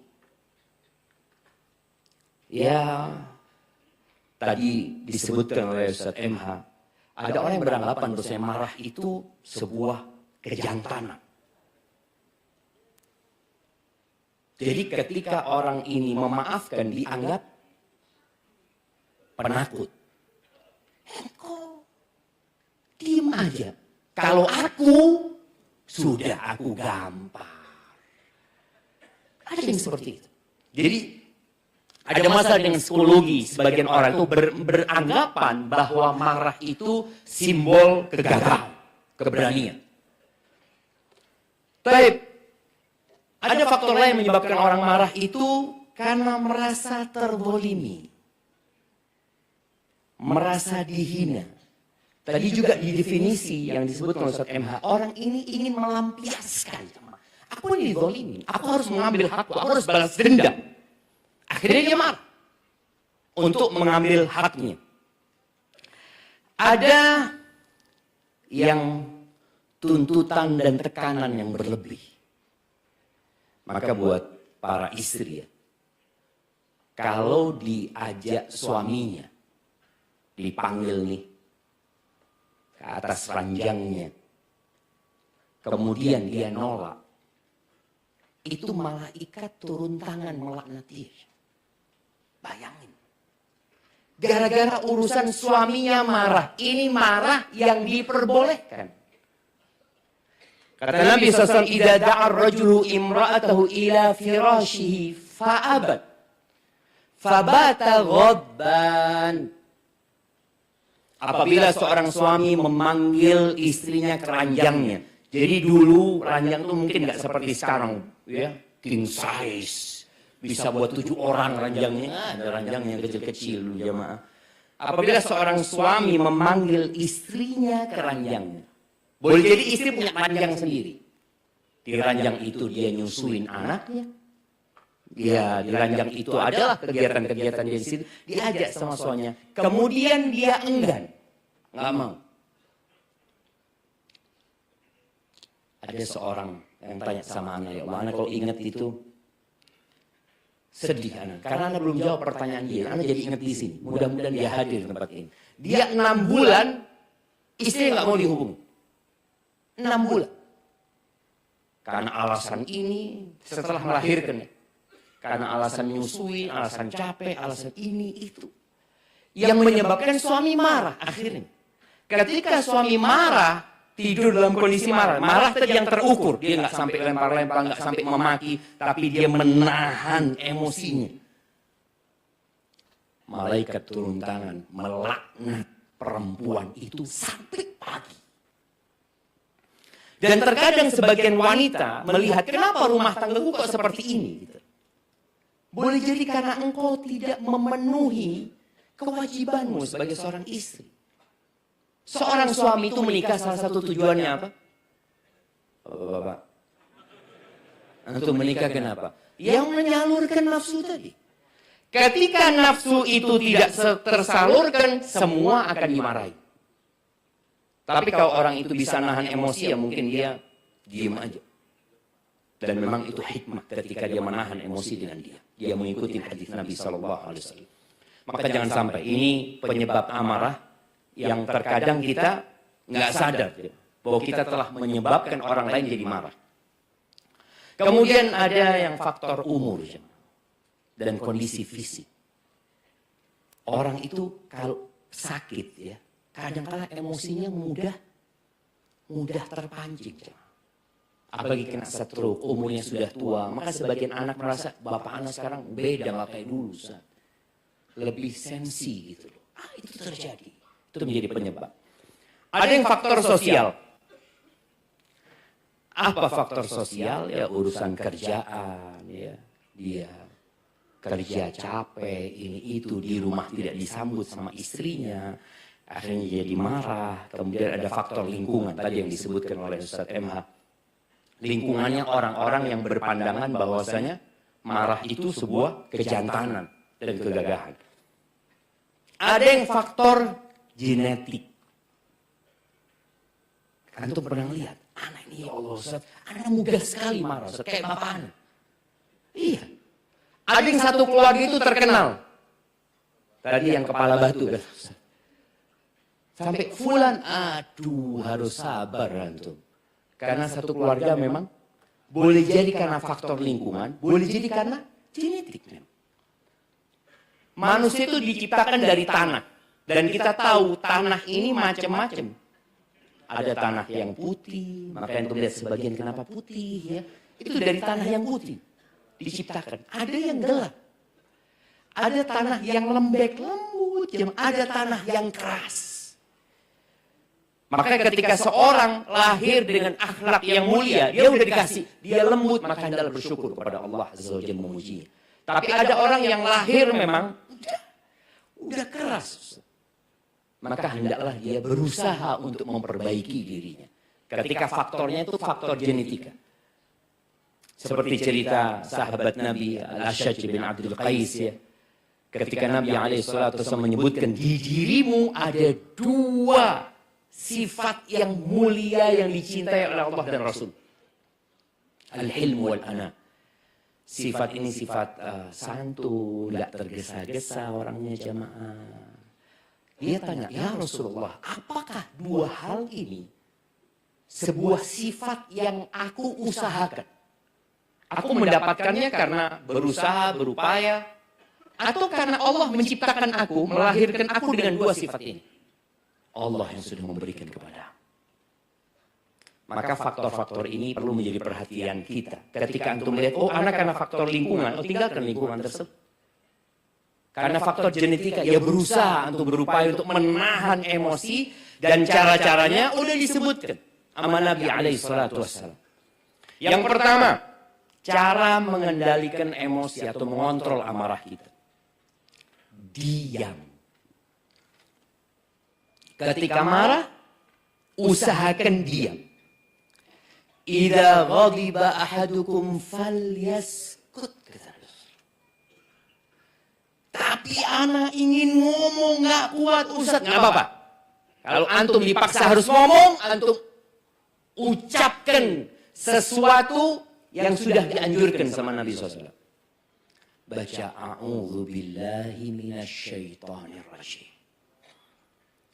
Karena orang yang marah tadi, darahnya sedang mendidih. Dia siap untuk melakukan tindakan dengan tangannya dan dengan lisan. Dan lisan ini tidak bertulang. Maka ketika antum harus marah dan harus ngomong sesuatu, katakan a'udzu billahi minasyaitonir rajim. Antum kalau baca itu, sekali lagi kalau baca itu, hendaklah dihayati maknanya. Karena Allah tidak mengabulkan doa dari hati yang lalai. A'udzubillahi minasyaitonir rajim. Antum sama sekali tidak menghayati. Aku berlindung kepada Allah dari syaitan yang terkutuk. Enggak. Tolong dihayati. Dan Nabi SAW, ceritanya Sulaiman bin Surd radhiyallahu anhu, ketika dia sedang duduk bersama Nabi SAW, ada 2 orang yang sedang saling memaki. Ya orang kalau sakit hati kadang-kala keluar kata-kata yang menyakitkan hati kemudian dibalas lagi dengan ungkapan-ungkapan yang menyakitkan hati. Sampai salah satunya wajahnya memerah. Kemudian urat-uratnya ini, antum lihat kalau lagi marah itu uratnya muncul semuanya. Faqala Nabi sallallahu alaihi wasallam, inni la'alamu kalimatan law qalaha dhahaba anhu ma yajid. Aku mengetahui, ini ilmu. Pentingnya ilmu tadi. Aku punya ilmu, kata Nabi SAW. Sebuah kata-kata, kalau dia mengucapkannya, hilang amarah itu. Apa kata-kata itu? A'udzubillahi minasyaitonir rajim. Akhirnya sahabat ini menyampaikan kepada orang yang sedang marah tadi, yang wajahnya memerah, yang urat-uratnya membesar ya. Apa kata dia ketika disuruh baca a'udzubillahi minasyaitonir rajim? Kata dia, emangnya aku gila? Memang orang marah kayak gitu. Dikasih nasihat tidak akan mendengarkan. Kemudian ahibati fillah, wudu. Ada hadis yang berkaitan dengan wudu ini. Memang hadisnya diperselisihkan oleh para ulama. tentang kesahihannya. Disebutkan bahwa innal ghadaba minasy syaitan. Hadis Atiyah As-Sa'di, bahwasanya amarah itu dari syaitan. Wa inna syaitana khuliqa minan nar. Syaitan itu diciptakan dari api. Wa innama tudfa'un nar bil ma.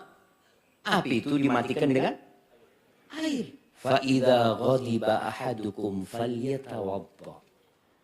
Apabila seorang di antara kalian marah, hendaklah dia ambil wudu. Tapi sekali lagi hadisnya ini diperselisihkan oleh para ulama. Sebagian ada yang menghasankannya, tapi banyak yang mendhaifkan. Tapi paling tidak ini menjadi langkah nyata ketika antum marah, antum meninggalkan tempat itu. Ali bin Abi Thalib pernah marah sama istrinya. Bagaimana ketika Nabi alaihi salatu wasallam masuk ke rumahnya Fatimah di waktu yang biasanya Ali tidur siang. Qilu fa inna syaitana la yaqil. Kata Nabi SAW, kalian tidur siang lah. Syaitan itu nggak pernah tidur siang. Ini Ali nggak ada di rumah. Maka ditanya sama Nabi SAW, Aina ibnu ammika? Mana anak pamanmu? Apa kata Fatimah radhiyallahu anha? Ghadabani anifan falam yaqil indi. Ya, tadi ada masalah yang menyebabkan ada amarah di antara kita, membuat Fatimah marah juga. Maka dia tidak tidur siang di sini. Pergi. Wudu itu juga salah satunya kita pergi dari tempat kita marah. Dan Nabi alaihi salatu wasallam menyebutkan di antara cara yang manjur untuk mengatasi emosi yang membara itu adalah memang berganti posisi. Di hadis Abu Dzar. Ini ada cerita lucu dengan Abu Dzar radhiyallahu anhu. Abu Dzar ini termasuk sahabat yang dia bisa disebut agak pemarah. Dan Nabi SAW tidak membolehkan Abu Dzar untuk menjadi pemimpin. Bahkan buat 2 orang pun jangan. Karena ada orang-orang yang nggak bisa, udah nggak usah. Dikasih posisi sesuatu, enggak. Anda nggak mampu gitu. Abu Dzar meriwayatkan hadis Nabi SAW, "Idza ghadiba ahadukum wa huwa qa'imun falyajlis." Apabila seorang di antara kalian itu marah dalam kondisi berdiri, hendaklah dia duduk. Fa idza dhahaba anhu al-ghadab wa illa falyattaji'. Kalau amarahnya itu pergi, ya sudah selesai sudah. Tapi kalau masih nggak pergi, hendaklah dia rebahan, terlentang gitu. Dan suatu hari Abu Dzar ini ada urusan di kebunnya. Dia lagi bikin kolam air untuk mengairi kebunnya. Dia butuh orang yang membantu. Dia datang ke Masjid Nabawi. Dia minta tolong siapa yang bisa bantu. Ada satu orang, aku kata dia. Berangkat. Lagi bantu rusak kolamnya dengan dia. Akhirnya bukan malah bagus, malah jadi rusak. Airnya berceceran. Abu Dzar marah. Tapi karena dia meriwayatkan hadis ini, dia jadi berdiri langsung duduk. Dari duduk masih marah, langsung terlentang. Dan memang itu harus diamalkan. Jadi kalau antum lagi marah di pasar umpamanya, atau biasanya orang marah itu di bandara karena pesawat delay, ya. Wah, antum lagi marah, duduk masih marah, terlentang aja di bawahnya. Dan itu mengamalkan hadis Nabi SAW. Abu Dzar langsung mengamalkan hadis itu. Dan betul. Ternyata secara kedokteran, betul. Ada hubungan antara hormon dengan marah. Dan hormon itu ketika berdiri, orang itu, kita disebutkan darah tinggi. Kenapa orang darah tinggi itu diusahakan jangan sampai dia marah? Karena kalau dia marah, jantung itu akan berdetak lebih cepat. Kemudian memerah wajahnya, urat-uratnya kelihatan, dan dia siap untuk melampiaskan. Ketika dia duduk, itu berkurang. Tapi ketika masih ada amarah itu, ya hendaklah dia terlentang. Maka insya Allah amarah itu hilang. Maka di rumah, ketika antum marah sama istri atau istri marah sama antum, ganti posisi. Tapi kalau ganti posisi masih marah, keluar rumah tadi. Seperti Ali bin Abi Thalib. Keluar rumah. Tapi kadang-kadang sebagian perempuan ketika ngelihat antum keluar rumah, bang, kemana? Belum selesai urusannya. Sini. Oke, belum selesai, gitu kan? Nah, antum jangan ikutin. Karena ketika dipancing emosi antum itu pemimpin. Dan antum punya satu senjata untuk menyelesaikan rumah tangga itu. Antum mengatakan, engkau aku ceraikan, selesai. Tapi jangan sampai. Ingat seorang suami yang menceraikan istrinya gara-gara Pepsi. Karena si istri memancing suami. Dan suami nggak pindah posisi. Sang istri telepon suaminya, ya ini karena di Arab ya mereka dulu nih. Nggak tahu sekarang mungkin nggak sudah. Dia pesan Pepsi istrinya. Sang suami Masya Allah. Dia pulang kerja, dia belanja, dia belikan semua roti macam-macam sama kebutuhan rumah. Lupa beli Pepsi. Sampai rumah dikeluarkan sama istrinya. Dia tanya, bang, mana pesananku? Ya Allah, lupa. Engkau memang kalau aku yang minta, bang, nggak pernah dipenuhi. Sudah jemaah. Engkau ingat pada waktu tahun sekian, aku minta ini, engkau nggak kasih. Tapi kalau ibumu yang minta, engkau kasih. Terus jemaah kata suaminya, aku lupa dong, cuma satu kaleng itu murah jemaah. Dan sang istri lupa dengan semua yang dibawa sama suami. Dan suami dengerin omongan istrinya. Ya mau nggak mau dia meluap jemaah. Anti talik. Engkau aku ceraikan sudah. Siapa yang salah? Dua-duanya salah. Urusan Pepsi sampai cerai. Dua-duanya salah. Seharusnya suami keluar rumah. Udah gak kuat dia, afwan, anak keluar dulu. Ya tadi istri akan mengatakan belum selesai bang. Sudah antum keluar sudah.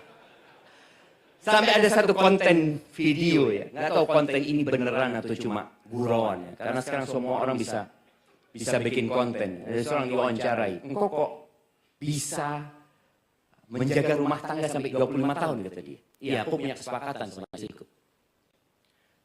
Kalau aku marah, maka istriku pergi. Artinya meninggalkan dia ke dapur, kemana. Terus kalau istri yang marah, ya kalau istri yang marah, aku yang keluar rumah. Masya Allah kata dia. Dan engkau keluar rumahnya berapa lama kata dia? Sampai hari ini. Belum masuk rumah lagi.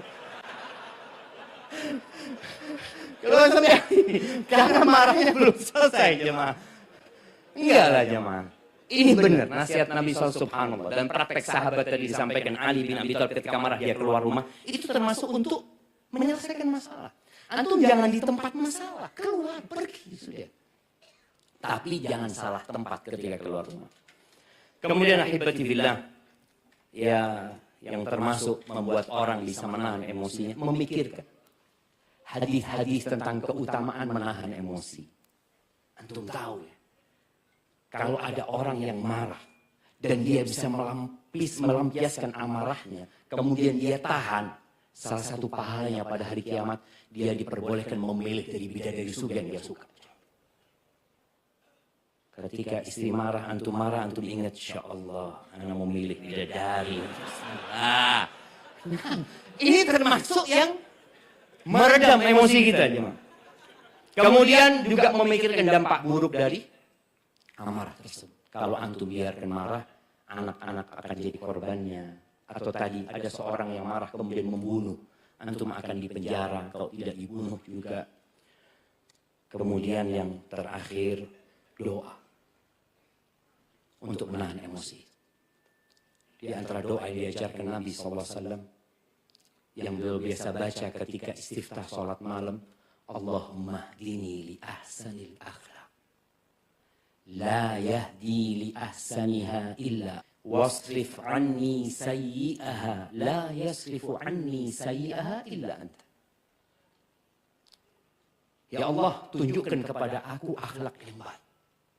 Enggak ada yang bisa menunjukkan kepada yang akhlak baik kecuali Engkau.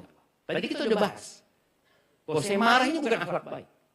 Dan palingkan dari aku akhlak buruk. Karakter yang buruk. Gak ada yang bisa memalingkan kecuali Allah Azza wa Jalla. Yang tadi kita sebutkan usaha-usaha itu. Tanpa bantuan Allah nggak jalan. Maka perlu seorang hamba terus minta tolong sama Allah Azza wa Jal. Dalam rangka dia mengendalikan emosinya. Selain dia tadi membaca, mengkaji keutamaan orang menahan emosi. Tapi dia perlu minta tolong sama Allah Azza wa Jal. Maka dalam sholat kita senantiasa mengatakan Iyyaka na'budu wa iyyaka nasta'in. Barakallahu fiik, itu mungkin dapat Anda sampaikan. Kurang lebihnya mohon maaf. Anda kembalikan ke MC kita, insyaallah. Langsung tanya jawab, bukan ditutup. Kita jalan.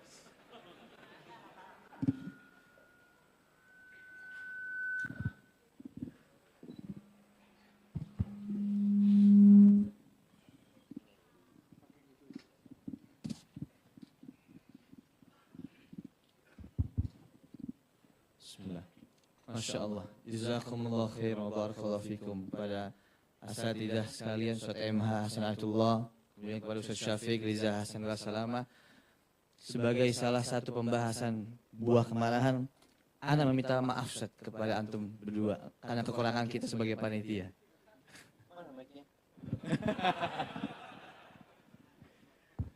Iya.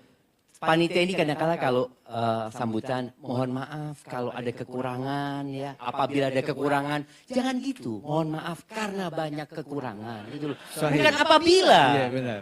Sudah banyak kekurangannya ini.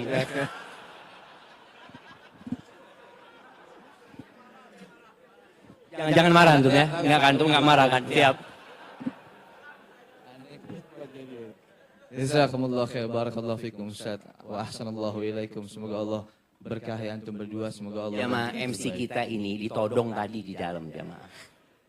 Jadi ya wajar kalau beliau agak nervous gitu kan. Tapi alhamdulillah ada yang mau MC, alhamdulillah jazakallah khair nanti. Nanti amplopnya bagi dua, Mas. Harap. Amplop antum juga bagi dua Ustaz ya.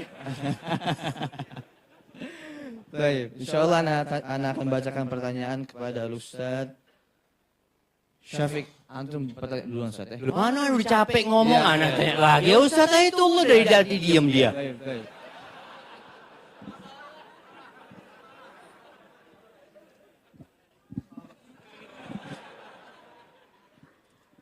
Bismillah. Assalamualaikum Ustaz. Ana ini Masya Allah Ustaz. Iya, ana antum berdua Masya Allah.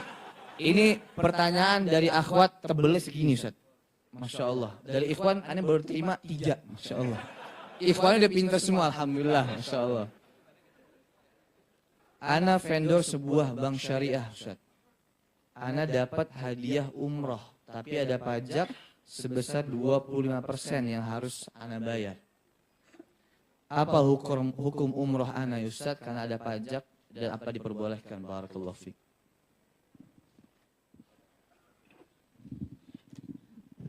Jawaban ana wallahu a'lam.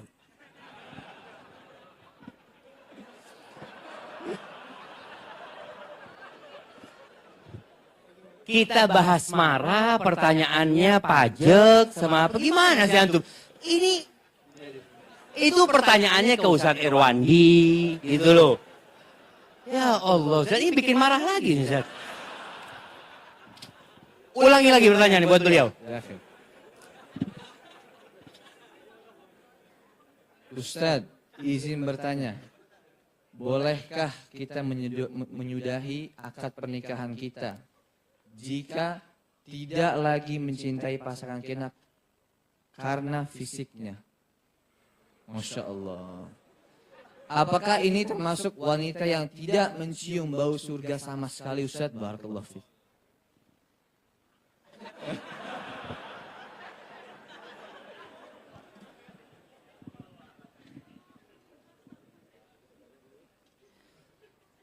Ana tidak ingin mengecewakan kaum muslimin.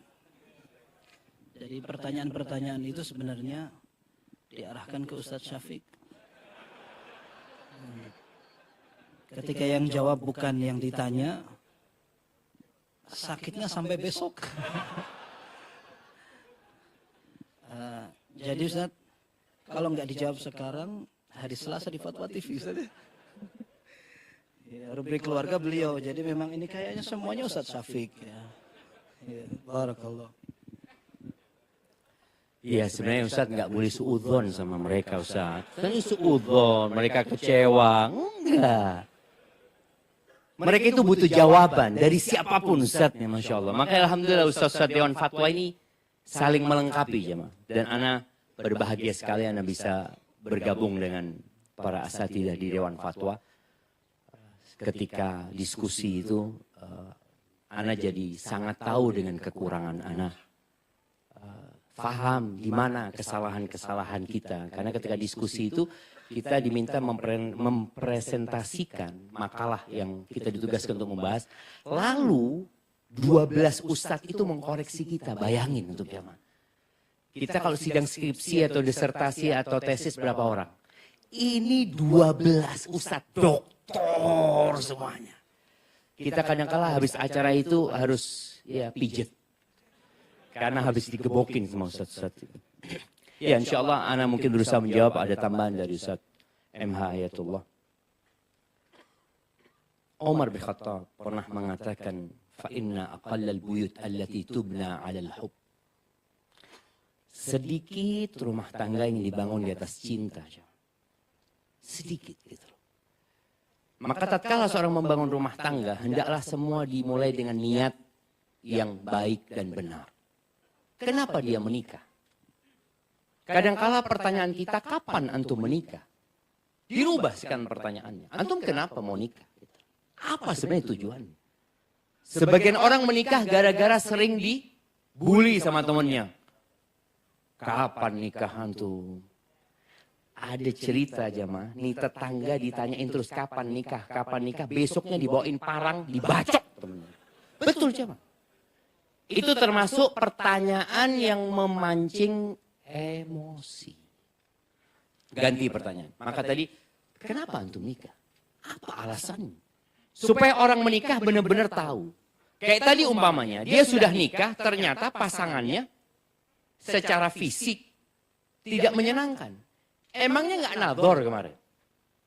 Makanya kenapa disunnahkan nadhor? Dalam rangka menjalin keharmonisan dalam rumah tangga. Ana nadhor Ustaz.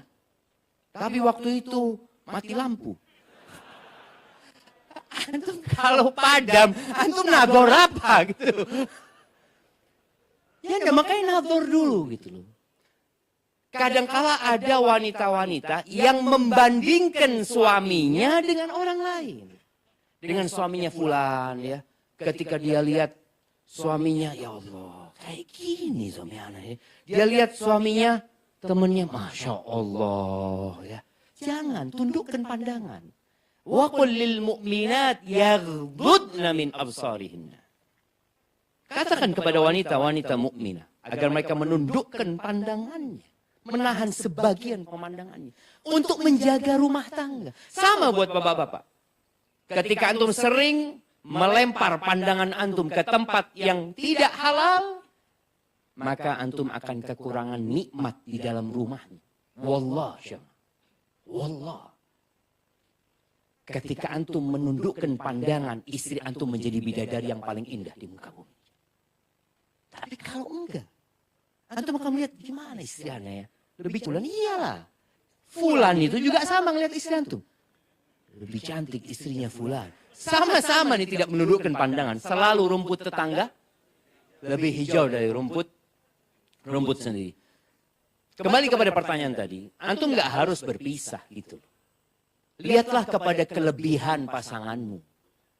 Namun kalau memang sudah nggak bisa lagi, karena memang antum nggak bisa melayani suami dengan baik, ya macam-macam alasannya, itu termasuk alasan yang diperbolehkan seorang untuk gugat cerai, khulu sama suaminya, kembalikan maharnya. Kalau sudah terpaksa, tapi jangan sampai terburu-buru dan tergesa-gesa. Apalagi kalau ternyata anti dikompori sama laki-laki lain. Sudah ada yang siap menampung anti. Itu yang gak bakal mencium bau surga nantinya. Karena dia dirusak sama orang. Alasannya bukan itu sebenarnya. Tapi sudah ada pilihan lain. Maka jangan sampai. Hadza wallahu a'lam bissawab. Mungkin ada tambahan dari Ustaz. Jadi mic-nya gantian lagi gitu Ustaz. cukup banget, Masya Allah kan. Ya, jawaban ini nanti akan melupakan jawaban yang tadi. Ya, tidak usah ditambah.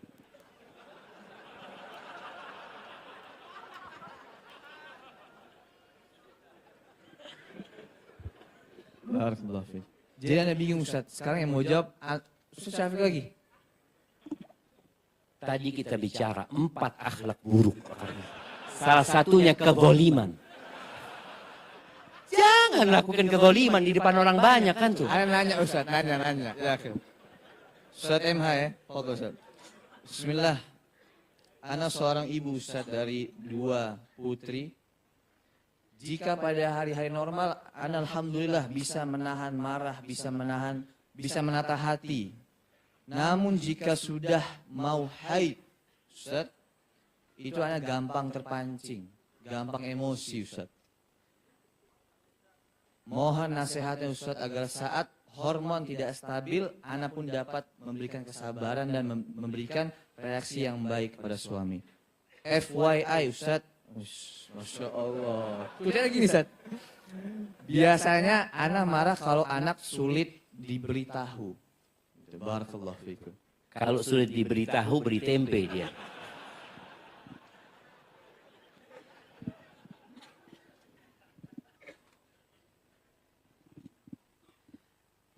Tadi jawabannya sudah disampaikan ya. Pengajian. Sekalian langsung jadi kuis. Tadi apa yang disampaikan Ustaz Syafiq? Ya, jadi ada faktor yang membuat orang, ya itu tadi, yang genetik, sosial, ekonomi, kemudian karena ya semuanya itu sudah. Nah ini termasuk diantaranya. Ya, dan sebenarnya kalau kita berbicara tentang genetik ini lebih umum daripada sekedar pas ketika haid atau tidak haid. Laki-laki nggak pernah haid aja marah terus nih kalau seandainya memang bawaannya. Jadi wallahu alam, ini sebenarnya bukan ditambahi Ustaz Syafiq. Ustaz Syafiq yang pantas menjawab ya. Ala kulli hal, jawabannya tidak keluar dari materi tadi. Ya. Dan tetap dengan istighfar, kemudian berdoa, kemudian duduk. Karena semua jawaban tadi tidak berbicara tentang pengecualian haid. Ya, semuanya demikian. Memang dalam beberapa keadaan perempuan haid ini dijadikan perhatian para ulama karena sering kosong. Akan tetapi karena dia tidak sholat, kemudian tidak baca Al-Quran atau terbatas dalam baca Al-Quran. Sehingga kadang-kadang juga orang yang sedang haid lebih rentan untuk kesurupan dan seterusnya. Akan tetapi kalau laki-laki ini nggak pakai haid ya, kesurupan juga.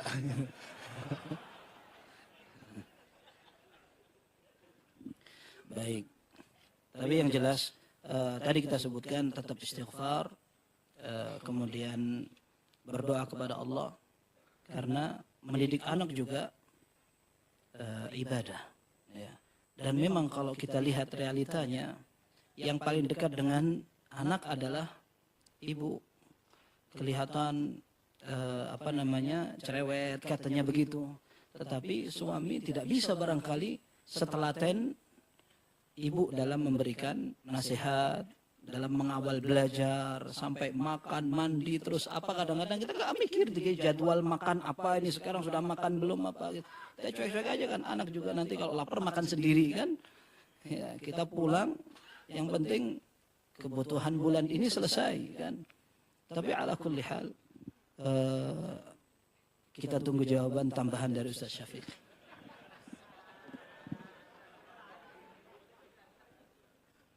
Sudah lebih dari cukup yang beliau sampaikan jamaah. Tapi memang beliau sampaikan tadi, perempuan itu ketika nggak sholat ya, dengan kondisi ada hormon memang yang di dirinya menyebabkan dia lebih sensi. Maka karena yang tanya ini istri, bukan bapak-bapak. Kalau bapak-bapak anak katakan ya antum yang sabar gitu. Itu sudah melahirkan anak antum. Karena kadang-kala ada bapak-bapak yang lupa dengan kebaikan istrinya. Sehingga dia marah sama istrinya lalu membacakan ayat-ayat ar-rijalu qawwamuna 'alan nisa. Ini istrimu sedang haid. Dan Ustaz itu sudah menyampaikan memang nggak ada alasan untuk marah-marah. ketika seorang menahan emosi dalam kondisi yang tadi seperti haid dia, beda dengan orang yang tidak dalam kondisi haid. Dia harus double menahan emosinya. Dan pahala itu sesuai dengan beratnya, sulitnya amalan yang dilakukan. Maka hendaklah para wanita tetap menjalankan apa yang disampaikan oleh Syekh Ayatullah tadi. Memperbanyak zikrullah ya. Barakallahu fikum. Nah, mic-nya nggak ada lagi ini. Masa harus gantian gini? Ayolah. Cek. Aisyah, gitu loh Sah. Baik, barakallahu fiik. Ustaz Ayatullah. Ustaz, baik. Anda kan udah jawab barusan. Iya, sekarang Ayatullah lagi.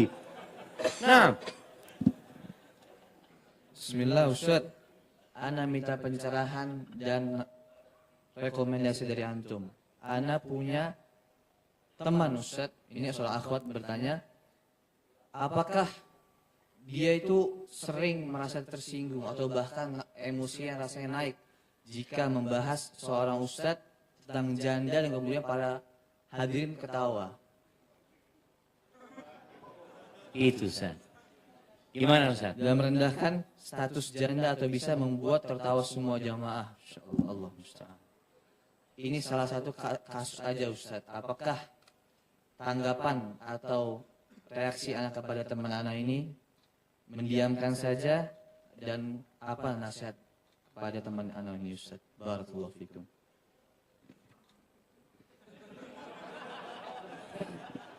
Ana udah jawab barusan Ustaz. Jadi kan harus gantian Ustaz. Mic-nya udah gantian. Baik, Ana jawab dulu nanti beliau menambah. Iya. Maka nasihat Ana buat para wanita jangan jadi janda. Nah,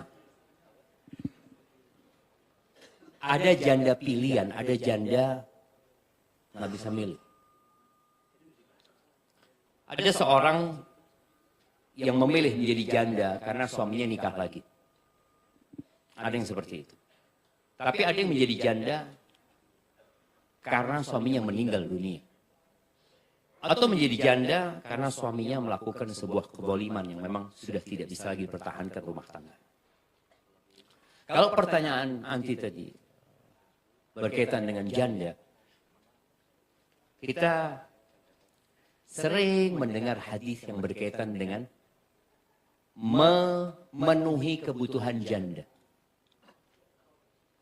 Yang hadis ini menjadi hadis hafalan para duda atau para suami-suami. As-sa'i 'alal armalati wal miskin kal mujahid fi sabilillah. Oh, hafalkan untuk hadis itu jemaah. Seorang yang berusaha berupaya untuk memberikan nafkah, memenuhi kebutuhan seorang armalah dan seorang yang miskin. Ingat, bukan hanya janda. Armalah ini seorang wanita yang tidak punya suami. Boleh jadi dia gadis, bukan janda. Boleh jadi dia udah tua, nggak nikah-nikah. Ada yang seperti itu. Jadi bukan hanya janda hadis ini. Armalah itu yang tidak punya suami. Boleh jadi janda, boleh jadi tadi bukan janda. Wal miskin, dan orang miskin. Maka dia seperti mujahid fi sabilillah. Terus terang ana sempat diskusi dengan beberapa ustadz tentang hadis ini. Karena ada sebagian yang kemudian mengarahkan untuk menikahi janda. Dengan dalil akan mendapatkan pahala seperti mujahid fi sabilillah. Kalau antum menikahi janda, mana jandanya? Hilang. Jadi istri antum. Nggak ada janda. Yang ada istri antum. Maka Anda melihat beberapa pembahasan ulama itu yang dimaksud adalah memenuhi kebutuhannya.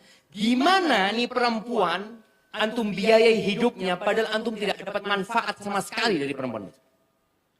Tapi kalau antum nikah itu perempuan, antum jadi punya kewajiban memberikan nafkah kepada perempuan tersebut dan dia tidak jadi janda. Jadi apa? Istri. Jadi istri. Maka tolong dipahami bahwasanya kalau ada janda-janda, bikinkan rumah janda, bukan nikahi janda. Karena kalau sudah ada janda di perumahan, itu emak-emak pada bingung. Allah, ini jadi istrinya siapa ini? Dan ada suami-suami yang menikah memang nggak ngomong-ngomong kan. Dia punya istri ternyata tetanggaan sama dia ngomong. Maka tadi ketika dinikahin, perempuan itu tidak jadi janda. Perempuan itu jadi istri. Maka biayalah kehidupan janda tanpa harus untuk menikahinya. Tapi kalau untuk mau menikahi, tafadhol. Hal itu diperbolehkan dan mungkin juga ada manfaatnya buat janda tersebut. Tapi kalau tadi menghadapi teman yang sensi ya, kalau urusan janda, kemudian ada orang-orang ketawa ya, mungkin perlu disampaikan kepada teman anti itu ya, katakan ya, mungkin mereka nggak ngerti kalau kita yang di belakang sakit hati. Dicarikan uzur buat orang itu. Dan bapak-bapak juga tolong jangan merendahkan janda. Boleh jadi janda-janda itu yang sabar, memenuhi kebutuhan anaknya sampai mati dan tidak menikah. Boleh jadi dia masuk surga lebih dahulu daripada kita. Barakallahu fikum. Nah, fadhal Ustaz. Kalau sudah cukup gak usah ditambahin. Nah, fadhal. Pertanyaan lagi. Sampai jam berapa gitu? Sebentar lagi, Ustaz. Sampai sebentar lagi. Ustaz MH, Fadhil Ustaz. Bagaimana hukum dan takaran yang sesuai syariat Ustaz untuk marah kepada saudara, antar saudara karena zalim dalam urusan pembagian warisan orang tua mereka Ustaz? Mungkin karena atas ketidaktahuan mereka atau kejahilan mereka terhadap ilmu tersebut. Barakallahu fikum Ustaz. Ini kayaknya nggak dari akhwat, insyaallah. Baik. Tentu sebelum seorang membahas tentang masalah berapa takaran ukuran marah atau sikapnya, tetapi kita membicarakan ke depan manfaat yang kita lebih ingin prioritaskan adalah bagaimana warisan itu tersampaikan sesuai syariat. Dan subhanallah ini merupakan salah satu pembahasan sensitif. Kalau antum perhatikan persaudaraan yang pecah gara-gara warisan itu sudah tidak bisa dihitung lagi. Kemudian yang kedua, orang betul-betul marah ketika disentil masalah ini, apakah sudah dibagi atau belum? Bapakmu dulu punya ini, gak usah ikut macam-macam. Atau diingatkan masalah ini, kenapa kamu mau ngusir saya, dan seterusnya. Baik, sehingga bagaimana caranya yang dipikirkan lebih penting dari sekedar marah atau tidaknya, agar orang itu menjadi nerima dengan pembagian waris secara syariat. Dan itu akan menjadi solusi satu-satunya. Biarpun banyak yang akan memberikan pertimbangan, referensi, penelitian, atau pakai suara terbanyak sekalipun, kita bagi adil, rata. Atau dibagi sebelum orang tuanya meninggal, tetap aja susah. Tidak akan lepas itu. Misalkan saya punya rumah 5, rumah pertama untuk anak ini, rumah kedua untuk anak ini, tetap saja kasusnya tidak selesai.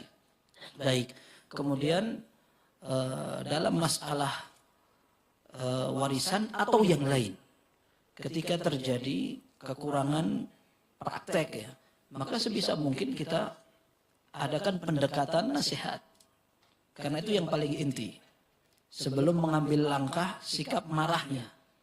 Kalau kita akan marah, kemudian warisan sudah terlanjur terbagi, nggak ada manfaatnya marah itu. Kalau seandainya belum terbagi, kemudian kita marah, maka akan menghambat pembagian secara syariat lagi. Maka wallahu a'lam, cara yang paling tepat bukan takaran marahnya. Kalau seandainya akan dilakukan mediasi, mendatangkan orang yang sama-sama dihormati, bisa. Atau seandainya, ini seandainya, ada istilah namanya hajar. Hajar itu tidak nyapa kalau bermanfaat. Dan Nabi SAW menyatakan, la yahil limri'in an yahjura akhahu fawqa thalath. Tidak boleh seorang menghajar saudaranya lebih dari 3 hari. Yaltaqiyan fa yu'ridu hadha wa yu'ridu hadha. Ya, ketemu saling melengos atau membuang muka. Tetapi para ulama mengatakan ini kalau urusan dunia. Urusan akhirat boleh lebih dari 3 hari. Tetapi yang harus diperhatikan, apakah cara ini bermanfaat atau tidak. Tidak setiap hajar bermanfaat, bisa jadi lebih parah. Nah, maka ini masalah teknis. Ya. Pembagian waris yang jelas, bagaimana cara memahamkan kepada keluarga, ini merupakan solusi terbaik. Ya, dinasihatkan atau diundangkan orang, ustadz, tokoh yang sama-sama disepakati sudah. Ya, agar sama-sama bisa menerima, itu adalah pembagian syariat. Kalaupun seandainya harus tasamuh, tanazul, saya rela sudah. Saya sudah cukup dengan rumah saya mau kasih sebagian dari jatah saya untuk adik, kakak, silahkan. Tapi setelah itu sudah nggak boleh saling tuntut-tuntutan. Itu juga bisa seperti itu. Artinya saling ridho dan harus sepakat. Dan kaidahnya tidak boleh sungkan akhirnya tidak mau menyebutkan. La yahillu maru mri'in muslimin illa bi tibi nafsin minhu. Tidak halal harta seorang kecuali harus dengan kerelaan. Enggak boleh, enggak enak gitu. Itu sudah kaya gitu, mau diambil semuanya. Kemudian enggak enak sama saudara, enggak enak ini nanti akan berlanjut seterusnya. Sehingga harus diselesaikan kalau memang mau saling rela, kemudian sepakat dan diselesaikan. Nah, kalau tidak maka bagaimana caranya, dan itu asalnya untuk menerapkan pemahaman yang benar tentang pembagian waris. Wallahu a'lam bishawab.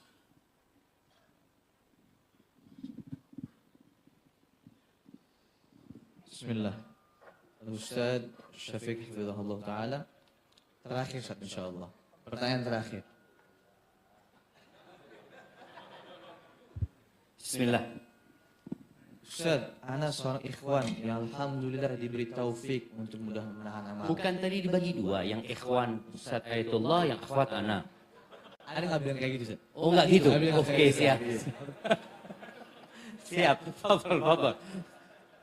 Alhamdulillah diberi taufik untuk mudah menahan amarah. Sepertinya genetik dan bawaan lingkungan, Ustaz. Masya Allah. Tapi Ustaz, calon anak ini punya tabiat mudah emosi. Cocok itu sudah. Namun ana ridho Ustaz, alhamdulillah masya Allah dengan beliau karena kecocokan dalam obrolan dan candaan. Masya Allah. Ini belum nikah sudah ngobrol canda-canda. Makanya tanya. Calon anak ini sangat mirip Ustaz dengan ibu ana, lucu dan jenaka. Allah. Tapi mudah emosi. Nah, Mohon nasihat untuk Anda dalam menghadapi kondisi seperti barakallahu fiik. Masya Allah. Iya, sebelum nikah jemaah. Biasanya akan dilihat itu yang indah-indah.